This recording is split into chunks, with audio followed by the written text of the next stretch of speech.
आदाब, नमस्ते। आज हम हैं मुरादाबाद जो कि जानी जाती है पीतल नगरी के नाम से। पीतल नगरी क्यों? क्योंकि यहाँ घर घर में बनते हैं पीतल के बर्तन, पीतल के आर्टिफैक्ट्स, पीतल के शो पीस, पीतल के कोस्टर और जाने क्या क्या। और घर घर में क्योंकि बनते हैं तो इसको कॉटेज इंडस्ट्री भी कहा जाता है कि मुरादाबाद की कॉटेज इंडस्ट्री अपने आप में बहुत फेमस है। अब हो क्या रहा है कि हम लोग आए हैं मुरादाबाद तो मिलेंगे कुछ एक ऐसे एंटरप्रेन्योर से जो इस इंडस्ट्री को आगे तक लेकर जा रहे हैं। लेकिन उससे पहले जानते हैं कि ये पूरा प्रोसेस क्या होता है, एक पीतल का प्रोडक्ट बनते हुए एक मैन्युफैक्चरिंग का प्रोसेस कैसे बनता है। तो हम शादाब आलम जी से मिले मुरादाबाद में, जिन्होंने हमें इसका पूरा प्रोसेस दिखाया। आइए देखते हैं।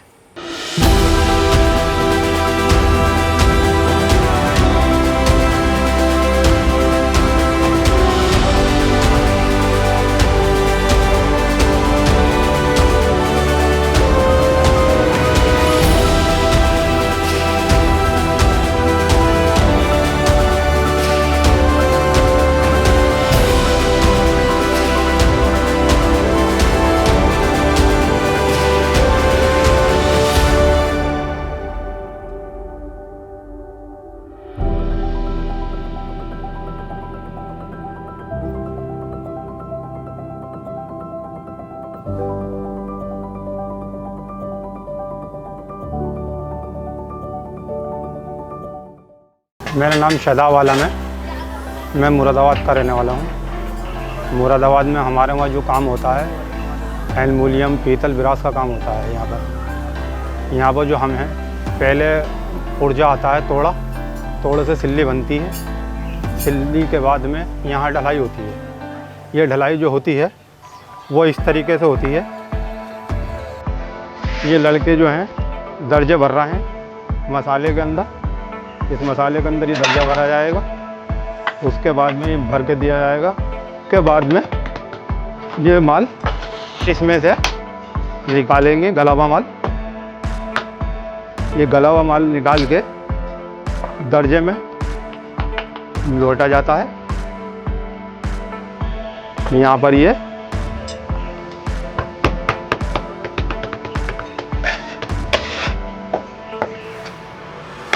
आदत ढल गया है। अब ये उसके बाद में ये दर्जा खोल के ऐसे आदत निकाल देते हैं।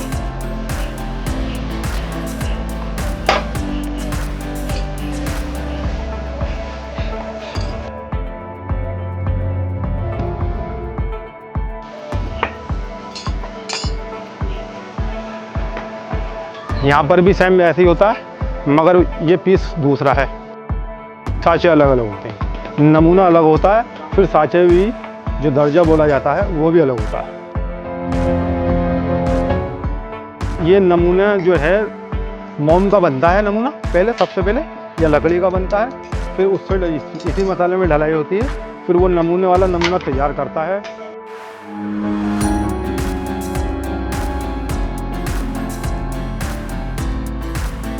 वेल्डिंग हो रहा है आदत को एक दूसरे से जोड़ने के लिए, ये वेल्डिंग हो रहा है।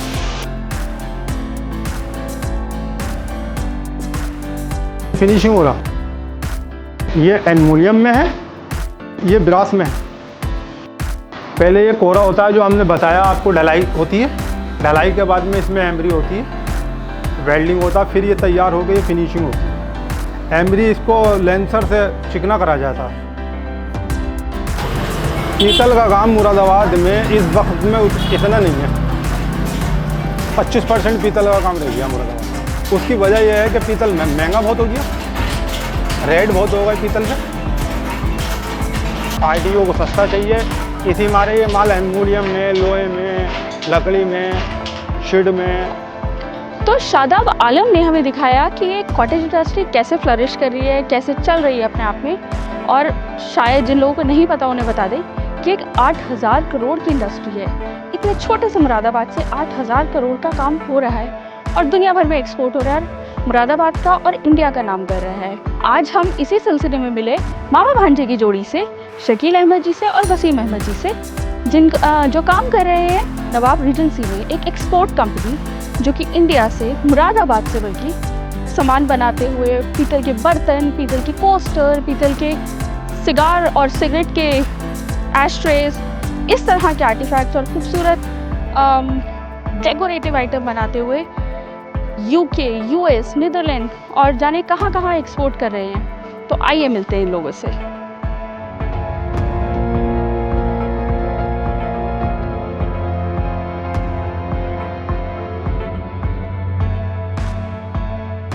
तो मुरादाबाद में जो ये कॉटेज इंडस्ट्री है पीतल की है, जो कि आजकल फॉर्म भी चेंज हो रहा है, उसमें लोग कई जनरेशन से हैं। और आपकी फैमिली के बारे में भी यही कहा जाता है कि 100 साल पहले से आप लोग पीतल के काम में हैं। हाँ, लगभग। तो थोड़ी सी उसके बारे में हिस्ट्री बताइए। देखिए, यहाँ जो मुरादाबाद में ये पीतल का काम शुरू हुआ था 17वीं सेंचुरी में शुरू हुआ और रफ्ते रफ्ते ये पिकअप किया। पहले तो ये इनलैंड ट्रेड होता था, सिर्फ हिंदुस्तान में ही प्रोडक्ट्स बिकते थे और लिमिटेड प्रोडक्ट्स होते थे। और अब जो पोजीशन है वो ये है कि 18वीं सेंचुरी से इसमें एक्सपोर्ट लाइन में भी हमारे मुरादाबाद के लोग आ गए, ब्रास के प्रोडक्ट्स जो हैंडीक्राफ्ट थे। और अब तो मतलब कोई लिमिट नहीं है, प्रोडक्ट्स की वैरायटी इतनी ज़बरदस्त हो गई है और qualities also have improved and combinations यहाँ पर आ गए हैं। ब्रास के अलावा भी जो है वो यहाँ पर aluminium, iron, glass brass combination, glass aluminium, aluminium iron, iron horn, wood combination, यानी एक आइटम में आपको मिक्स प्रोडक्ट्स बन रहे हैं। तो जैसे कंपोजिट आइटम बना रहे हैं। कंपोजिट आइटम तो इस तरह से पीतल थोड़ा सा स्लो हो गया है। क्योंकि उसकी कीमत ज़्यादा हो गई है, एक्सपेंसिव हो गया। एल्युमिनियम ज़्यादा चल रहा है क्योंकि वो सस्ता है। एल्युमिनियम का वेट 1/3 होता है कंपैरिजन टू ब्रास, और एल्युमिनियम की कॉस्ट जो होती है वो भी almost 1/3, am I right? Yes. Almost 1/3 होती है ब्रास के मुकाबले। And that is why brass तो ज़्यादा इसलिए बिक रहा है ब्रास थोड़ा आजकल। ब्रास डाई आउट नहीं हुआ और ना कभी हुआ है और ना कभी होगा। क्योंकि आपको एक बात बता दूं, शायद लोग नहीं जानते, ब्रास की भी जो क्वांटम है प्रोडक्शन की बहुत है। क्योंकि जितना भी हमारा लोकल प्रोडक्ट्स हैं, लोकल का मतलब जो इंडिया में बिकते हैं डोमेस्टिक मार्केट के लिए, वो सारा ब्रास है। ओके। उसमें जो है वो हमारे जो हिंदुस्तान शादी में के बर्तन पूजा हैं, की जो भी आइटम्स, बर्तन हैं। शादी के आइटम्स हैं, पूजा के आइटम्स हैं, पूजा के अलग अलग किस्म की जो ज़रूरत की चीज़ें हैं वो बनती हैं। इंसेंस बर्नर्स हैं, चिराग हैं। चिराग, इस टाइप की चीज। आपने देखा होगा जो उद्घाटन होते हैं उसमें वो ब्रास के लैंप्स होते हैं, वो जी। सब ब्रास के और मुरादाबाद के प्रोडक्ट्स होते हैं।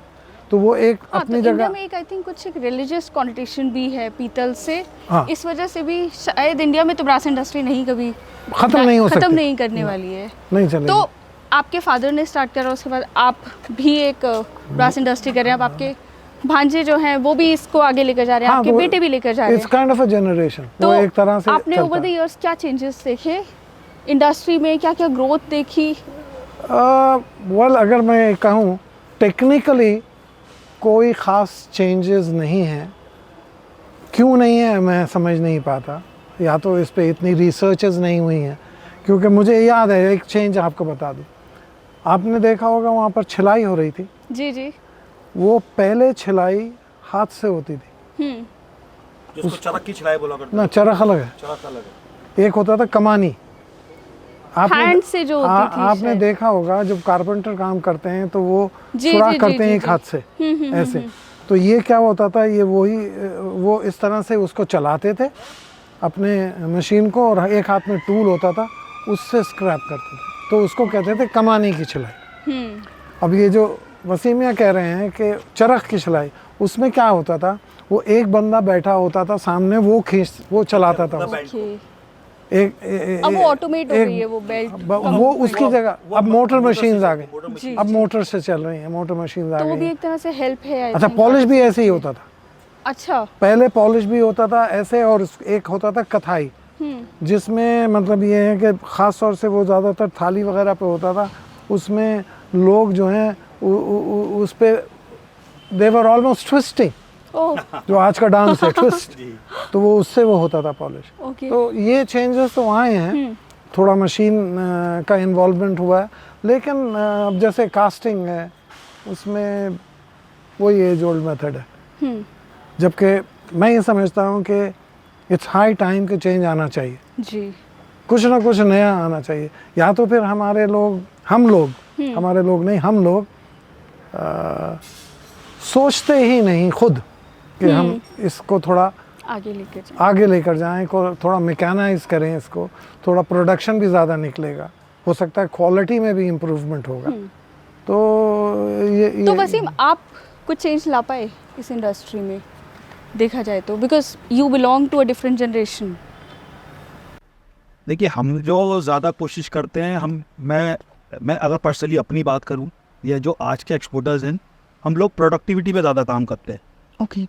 और कुछ नई चीज़ हम इन्वेंट कर सकें, कुछ नई चीज़ें इन्वेंट करना है, और वो इन्वेंशन से ही काफ़ी सारा फ़र्क भी आया है।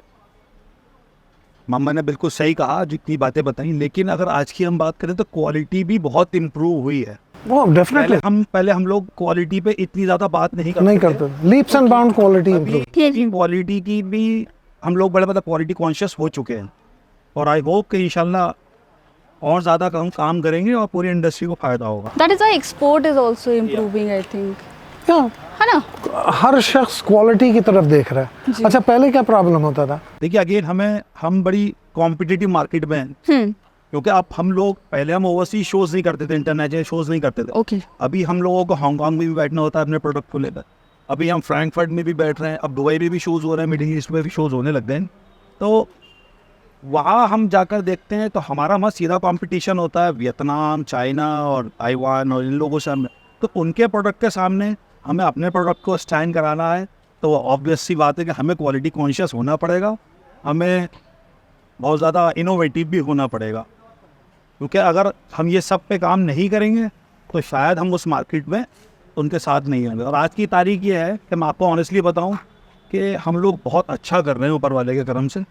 हमारी इंडस्ट्री ने अच्छा किया है और हमारा ग्रो कर रही है हमारी इंडस्ट्री, और चाइना से भी बहुत सारा काम जो है वो हमारी तरफ डाइवर्ट हो रहा है।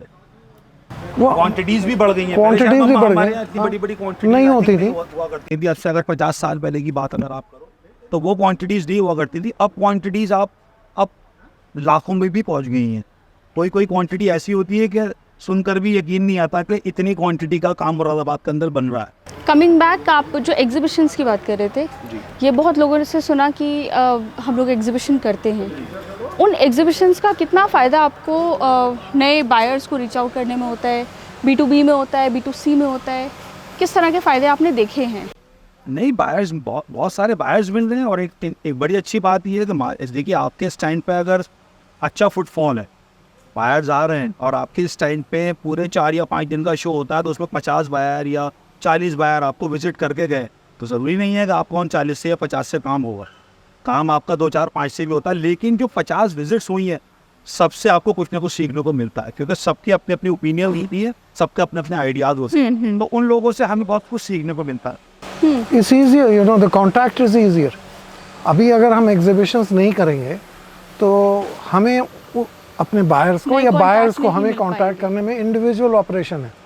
वहाँ पर तो people are sitting there, so interaction जो है वो बहुत frequent, I mean it's easier, very easy, क्योंकि पहले नहीं होता था ये। पहले लोग ट्रैवलिंग करते थे, इस तरह के प्रोग्राम बनाते थे, यहाँ से इन्विटेशंस लेके वहाँ से मंगाते थे और उनसे अपॉइंटमेंट सेट करते थे, फिर हम कंट्री टू कंट्री ट्रैवल करके उनके पास पहुँचते थे। अभी आप एक प्लेटफॉर्म बनाया हुआ है, एक एग्जीबिशन है, आप वहाँ जाकर बैठ जाते हो अपने प्रोडक्ट लेकर, तो बड़ा ईजी होता है। अच्छा, पहले क्या होता था, बड़े बड़े बैग, जैसे मम्मा बताते हैं जिस टाइम में मम्मा ट्रैवल करते थे, कि पता चला 50-50 किलो का बैग लेके चलना हो रहा है और उसमें सैंपल्स भर। अभी वो इंटरनेशनल शोज हैं, वो थोड़े एक्सपेंसिव तो होते हैं, लेकिन आप वहाँ पे अपना जितना आपका बूथ का साइज होता है उसके हिसाब से अपना एक प्रोडक्ट एक अच्छे डिस्प्ले करके बैठते हो और एग्जिबिट करते हो, तो आपको वहाँ बहुत सारे बायर्स भी मिलते हैं, उनसे ईजिली आप इंटरेक्ट भी कर सकते हो, करते हैं लोग।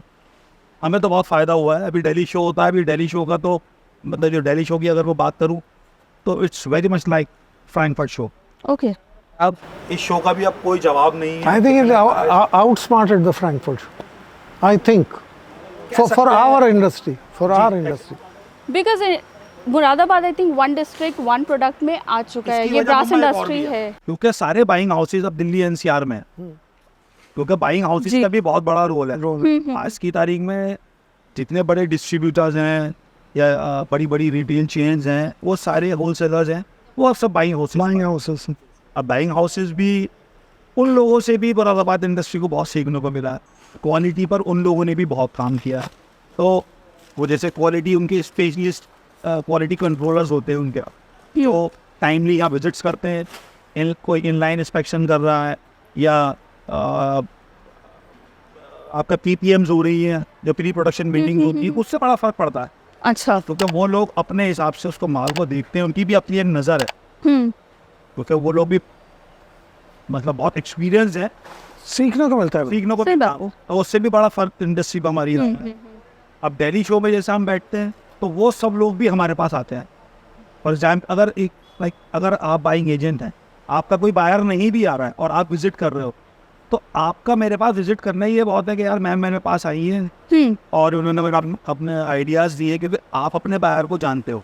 आपके हिसाब से मेरी चीज़ें मुझसे मंगाते हो, आपको प्रेजेंटेशन भेजता हूँ, फोटो प्रेजेंटेशन। उसके बाद में मतलब काम स्टार्ट होना बड़ा ईजी हो गया जब से हमारे दिल्ली शो हुआ। पहले ही ना, जैसे वसीम ने बताया कि पहले ट्रैवल करते थे, भारी भारी बैग्स उठाते थे। तो पहले आज जो हम कहते हैं ना एक्सपोर्टर, तो उस ज़माने में पोर्टर होते थे। अब एक्सपोर्टर हो गए। जैसा फील होता होगा, इतना भारी सामान उठा रहे हैं क्योंकि मैं होता। अगर मैं अपनी बात करूं तो मैंने ट्रैवलिंग स्टार्ट की है 2001 से। मैं 2001 में पहली बार यूरोप गया था। तो उस ज़माने में भी मतलब मेरे पास लैपटॉप है ना, तो वो फ़ोटो कैटलॉग्स चलती थी। तो एक बैग के अंदर मेरे पास शायद या 20 या 25 मेरी कैटलॉग्स थी, जिनका वेट भी अच्छा खासा था। वो खुद वेट ही होते। राइट। सैम्पल्स भी कैरी करने हैं आपको, वो फोटो क्योंकि आप सैम्पल्स बहुत ज़्यादा तो कैरी कर नहीं सकते हो। एक लिमिटेड या आप अपने वजूद के हिसाब से ले आ सकते हो। बट अगेन वो एक जो फील होती है आर्टिफैक्ट्स की, उसको छू कर देखना, उसको फील करके देखना, तो आप थोड़े से उसी सैम्पल्स पर रखते भी हो, लेकिन आप बहुत Fire- सारे पिक्चर्स दिखा सकते हो, तो अपनी एल्बम्स ही दिखा सकते हो। एल्बम्स आप कैरी करते थे पैटर्न। क्वालिटी के लिए, फील के लिए यू कैरिंग सम सैम्पल्स। बाकी जो फोटोग्राफ्स हैं उसमें उससे देखेंगे। तो यहाँ आपकी फैक्ट्री में चल रहा है प्रोडक्शन प्रोसेस। थोड़ा सा हमें और हमारे व्यूअर्स को उसके बारे में दिखाइए, क्योंकि बहुत बार ऐसा होता है कि हमें सिर्फ ये पता होता है, अरे मुरादाबाद में पीतल का काम होता है। पीतल के काम में कितनी बारीकियाँ होती हैं, कितने सारे प्रोसेस होते हैं, आज आपके थ्रू ही जानेंगे हम। आइए। देखिए, ये जो इस टाइप के प्रोडक्ट्स हमें बाहर से मिलते हैं, जो मैन्युफैक्चरर से हम लेकर आते हैं, वो इस टाइप के प्रोडक्ट्स होते हैं। क्योंकि जैसे मैंने आपको पहले बताया था कि ये कॉटेज इंडस्ट्री है, यहाँ बहुत सारे घरों में भी काम होता है। तो ये इस टाइप के प्रोडक्ट्स आते हैं। ये एग्जैक्टली है क्या? ये फ्रूट बोल है। ओके। इसके नीचे एक बेस भी आती है, जो मेरे यहाँ उसकी सोल्डरिंग वगैरह होगी, वेल्डिंग जिसको बोलते हैं। वो वेल्डिंग होने के बाद में फिर इस पर मैं अगला पार्ट आपको दिखाऊंगा, ये पॉलिशिंग में जाता है। मेरा नेक्स्ट हॉल पॉलिश का है, तो मैं आपको वहाँ लेकर जाऊँगा इस टाइप से। लेकिन मैं बताना चाह रहा हूँ कि इस टाइप से हमारे पास मुरादाबाद से, अपने शहर से जो लोग बनाते हैं, जो स्किल्ड आर्टिसंस हैं, उनके पास से हमारे पास इस तरीके से आता है। ये है die casted, sheet die casting. और इसकी बात करें तो दिस इज सैंड कास्टिंग। ये कोस्टर्स मेरे सैंड कास्टिंग है। ये सैंड कास्टिंग है। इसमें कई बार ऐसा होता है जैसे कास्टिंग में कुछ चीज़ें एकदम क्लियर नहीं आती, तो फिर इसको हम एनग्रेव कर लेते हैं, इसको थोड़ा सा और क्लियर करने के लिए इम्प्रूव कर देते हैं उससे। बेसिकली फिनिश्ड प्रोडक्ट रखते हैं जी। और ये यहाँ पर कुछ बहुत ही फंकी से मैं देख सकती हूँ, दिस इज़ फॉर पेपरवेट्स। एक्चुअली ये मुरादाबाद में बहुत सारे सीजनल चीज़ें भी बनती हैं। ये हैलोवीन के लिए है। ये मेरा हैलोवीन सब यूएस जा रहा है। यूएस में ही हैलोवीन ज़्यादा अच्छे से सेलिब्रेट करते हैं लोग। अब यूरोप में भी काफ़ी सारा जाने लगा है, लेकिन मेरा माल सब हैलोवीन का यूएस से ही जा रहा है। और यूएस से मेरे को लोड भी अच्छा खासा मिलता है, मतलब एवरी ईयर मैं अच्छा खासा इसका हैलोवीन का काम करता हूँ।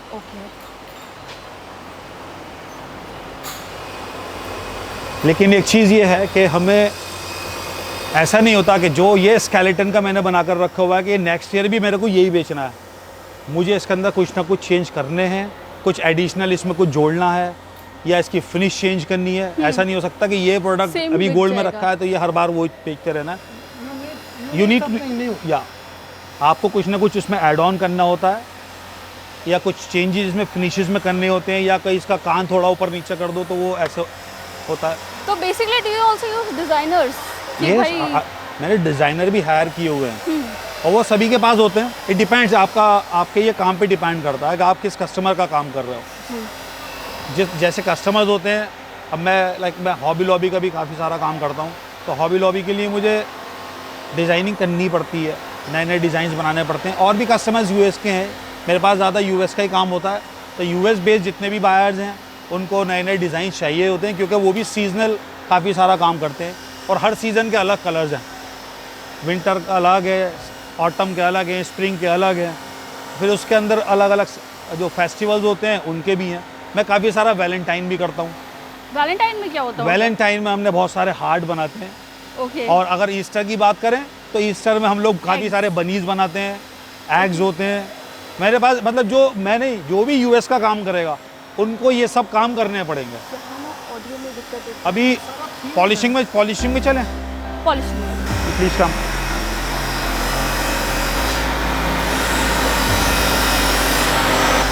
ये जो पॉलिश हो रही है ये एल्यूमिनियम पे कर रहे हैं एंड दिस इज ब्रास। ये जो प्लेटिंग एक्चुअली नहीं है, ये पाउडर कोटेड पे अपना स्प्रेइंग कर रहे हैं, लैकरिंग इसको मजबूत करने के लिए जो कलर हमने किया हुआ है, क्योंकि कई बार सिर्फ पाउडर कोटिंग ही काफ़ी नहीं होता, पाउडर कोटिंग के ऊपर एक आपको स्प्रे वाला पार्ट भी करना होता है। कई बार आपको थोड़ा सा डिफरेंट शेड देना होता है उस पर। तो ये एक अच्छा लैकर यूज़ कर रहे हैं इसकी स्ट्रेंथ बनाने के लिए, इसको और ज़्यादा ड्यूरेबल करने के लिए। लॉन्ग लास्ट हो जाता है इससे जो आपकी फिनिश है थोड़ी।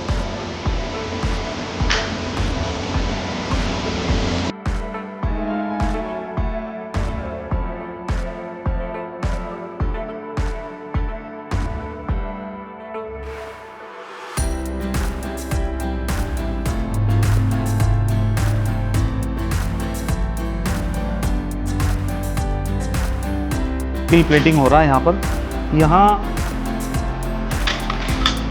ये पॉलिश होकर आ चुका है, ये जो एम्बोसिंग है ये पॉलिश होकर चेक होकर यहाँ आ चुका है। क्योंकि प्लेटिंग थोड़ा और एक्सपेंसिव प्रोसेस होता है, इसलिए हम पॉलिश के बाद में इसको एक बार अच्छे से चेक करते हैं। चेकिंग तो पहले भी होती है, फिर हम इसको रीचेक कर लेते हैं पॉलिश के बाद, क्योंकि यहाँ से निकल होने के बाद में अगर इसको चेक करें उसके अंदर कोई डिफेक्ट निकलता है तो वो हमें और ज़्यादा कॉस्टली पड़ता है, क्योंकि प्लेटिंग एक थोड़ा एक्सपेंसिव प्रोसेस है, थोड़ा सा ये कॉस्टली होता है, तो इसलिए हम पहले ही चेक कर लेते हैं। तो ये चेक करके आते हैं, लेकिन रिजेक्शंस उसके बाद भी बनते हैं। ऐसा नहीं है कि रिजेक्शंस ना बने, रिजेक्शंस उसके बाद भी निकलते हैं, क्योंकि फिर वो और दो हायर हमारी टीम क्वालिटी की टीम है। जैसे अगर मैं कई बार मैं खुद भी देखता हूँ रिजेक्टेड पीसेस का क्या होता है? रिजेक्ट वो रेक्टिफाई किए जाते हैं, उनको हम सबको रेक्टिफाई करते हैं। उन सबको अगर मैन्युफैक्चरिंग डिफेक्ट निकला है लास्ट में तो हम उसको, कई बार ऐसा होता है कि हमने उसको वापस फर्नेस में डालना पड़ता है, तो ठीक है उसको हम दोबारा बनाते हैं। लेकिन ऐसा अपनी तरफ से मैं या कोई भी एक्सपोर्टर कोशिश नहीं करता कि हम उल्टा सीधा माल पैक कर दें और किसी तरह का फिर कोई क्लेम बने, क्योंकि क्लेम और भी ज़्यादा एक्सपेंसिव होता है, आपको बहुत ज़्यादा कॉस्टली पड़ता है। क्योंकि बहुत सारे बायर्स क्लेम ऐसे भी सेटल करते हैं कि जो उनकी सेल उनका प्राइस टैग होता है जिस पे वो सेल कर रहे हैं, तो वो आपको कई बार बिल्कुल अफोर्ड करना पड़ता है, वो आपको बेयर करना पड़ता है। कई बार ऐसा हो जाता है। कहते हैं कि एक्सपोर्ट बिजनेस के साथ जो कहते हैं कि रिस्क हमेशा ज़्यादा होता है जी, एक्सपोर्ट बिजनेस के साथ कहते हैं कि रिस्क हमेशा ज़्यादा होता है, तो रिस्क क्या ये भी बात होती है कि रिजेक्शन जब होता है तो बिजनेस कोई सा भी बिजनेस हो तो उसके अंदर तो वो है ना कि कहावत है कि मोर रिस्क मोर गेन, तो आप उसमें रिस्क तो लेना ही पड़ता है। क्योंकि अभी पहले ऐसा होता था, हम बहुत ज़्यादा LCs पे भी काम करते थे, डिपॉजिट पे भी काम करते थे, अभी भी होता है वो, लेकिन अब बहुत सारा माल DS पे भी जा रहा है। बहुत सारी टर्म्स हैं, एक तो आपको एडवांस की टर्म होती है, एक LC होती है, लेटर ऑफ क्रेडिट, वो सबसे सिक्योर मानी जाती है। जैसा हमने अपने बचपन से भी सुना है, अब हम काम खुद भी कर रहे हैं, तो उसके अंदर बैंक गारंटर हो जाती है, मतलब वो बैंक टू बैंक रहता है, बायर की बैंक और मेरी बैंक इन्वॉल्व होती है। उसके अंदर डिस्क्रिपेंसीज बनती हैं, क्योंकि उसके अंदर जो कॉन्ट्रैक्ट आता है LC का, उसमें जितने पॉइंट्स लिखे होते हैं हमने वो सब पूरे फुलफिल करने होते हैं। अगर उसके अंदर एक में भी कहीं कोई कमी रह जाए तो उसके अंदर डिस्क्रिपेंसीज बनती हैं। अब वो फिर डिपेंड करता है कि मेरे बायर से कैसे कांटेक्ट है, कि मैं बायर को लिखूं कि ठीक है इसको वो कर दो या इसको वेबर दिलवा दो मेरे को और इसको ख़त्म कर दो, तो वो कई बार ख़त्म हो जाते हैं। लेकिन उसके अंदर जो मेजर डिस्क्रिपेंसी एलसी में होती है वो लेट होना होता है। ओके। जो आपका एक कॉन्ट्रैक्ट है कि ठीक है ये मेरा लाइक 20 अगस्त को यहाँ से मेरे यहाँ से माल निकल जाएगा, मैं यहाँ से डिस्पैच कर दूंगा और ये 30 तारीख के वैसल में प्लान है, 30 तारीख को वैसल भी यहाँ से शिप हो जाएगा, सेल हो जाएगा, तो वो तो ठीक है। अगर उसके ऊपर जाए तो वो मेजर डिस्क्रिपेंसी बनती है, फिर वो बायर आपसे कितने % चार्ज करे क्या करे। पर नॉर्मली बायर भी अंडरस्टैंड करते हैं क्योंकि आपके उनसे कॉन्टैक्ट्स होते हैं, एक रिलेशनशिप में आप काम कर रहे होते हो, तो वो भी सब डिपेंड करता है कि आपके बायर से कैसे रिलेशन है। तो वो अमेंड कर देते हैं, अमेंडमेंट्स हो जाते हैं उसके अंदर, लेकिन कई बार लोग नहीं करते, कई बार वो भी बिजी होते हैं, पता चला वो कहीं आगे शो करने गए वो होते हैं, क्योंकि बहुत सारी इंपोर्ट कंपनीज भी शोज़ करती हैं जैसे हम शो करते हैं प्रोडक्ट्स बेचने के लिए।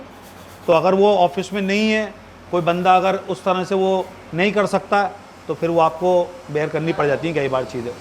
लेकिन नॉर्मली जब से हम भी बहुत ज़्यादा क्वालिटी कॉन्शियस हो चुके हैं तब से क्लेम भी बहुत ज़्यादा ऐसे सेटल वेटल नहीं हो रहा, ऊपर वाले का करम है।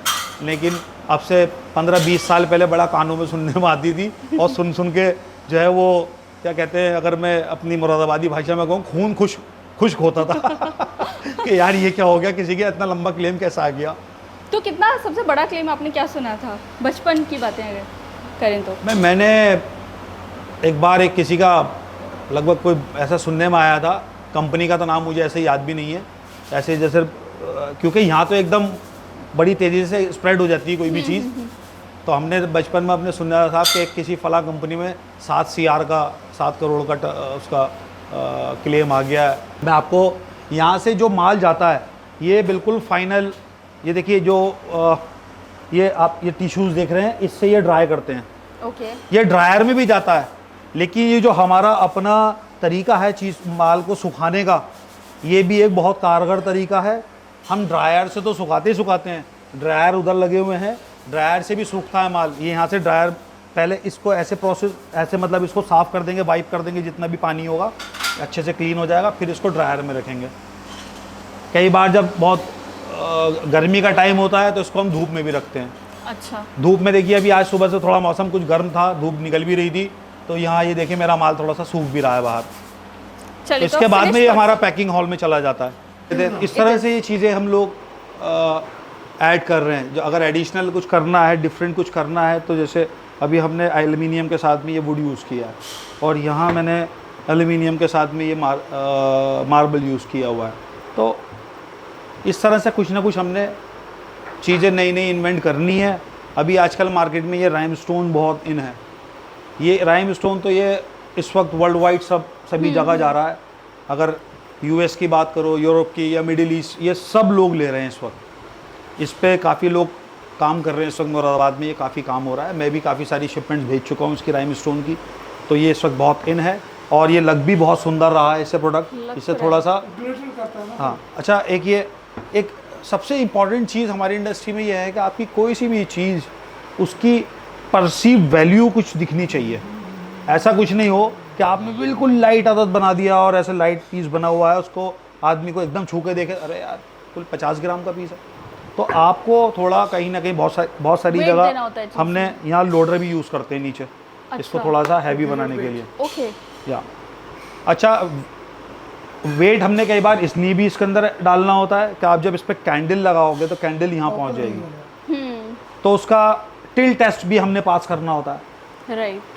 तो वो उसकी 70 डिग्री 60 डिग्री वो डिपेंड करता है कि कौन सा बायर कितना मांगता है आपसे। तो वो टिल टेस्ट भी पास करना होता है कि कैंडल लगी हुई है, अगर वेट नहीं होगा तो फिर वो ऐसे टिल्ट होगी, गिर जाएगा। तो यहाँ बेसिकली पैकेजिंग का काम हो रहा है फिनिश प्रोडक्ट्स का। देखिए, जो मैंने आपको उस वक्त बताया था कि ये पॉलिशिंग को हम जो निकिल में भेजने से पहले हम पॉलिश को चेक करते हैं। ये महेश जी वही काम कर रहे हैं, ये पॉलिश होकर इनके पास आ गए हैं, अब ये इसको सबको चेक कर रहे हैं। जहाँ कहीं कोई डिफेक्ट निकल रहा है तो ये उसको लाल पेंसिल से मार्क कर रहे हैं। ओके। यहाँ मार्किंग रिजेक्शन की लाल पेंसिल से ही होती है कि आपको दिख जाए ये माल आपका ख़राब है। खराब। तो ये सब चेक कर रहे हैं, जो ये पीस सही होते चले जाएंगे वो निकिल में चले जाएंगे, निकिल के बाद फिर यहाँ फाइनल पैकिंग में आ जाएंगे। ओके। देखिए इधर ये निकिल के बाद आ गए पोस्टर्स,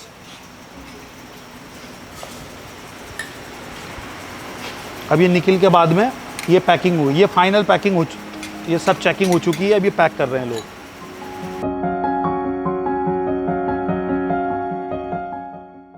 इस वक्त मेरे पास सिरेमिक का भी, मतलब सिरेमिक तो ये भी हमेशा से इन रहता है, ये खुर्जा इंडस्ट्री से सिरेमिक आता है।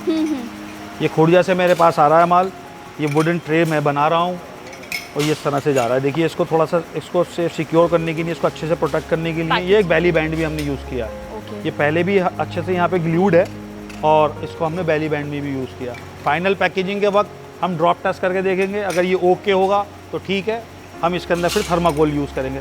वैसे अभी बिना ड्रॉप टेस्ट के हमने प्लानिंग यही है हमारी कि हम इस पर थर्माकोल यूज़ करें कि ये बोल ना टूट जाए, ये क्रैक ना हो जाए, क्योंकि सेरेमिक का है। क्योंकि ये सेरेमिक है। तो ये तो था पूरा प्रोसेस। जी।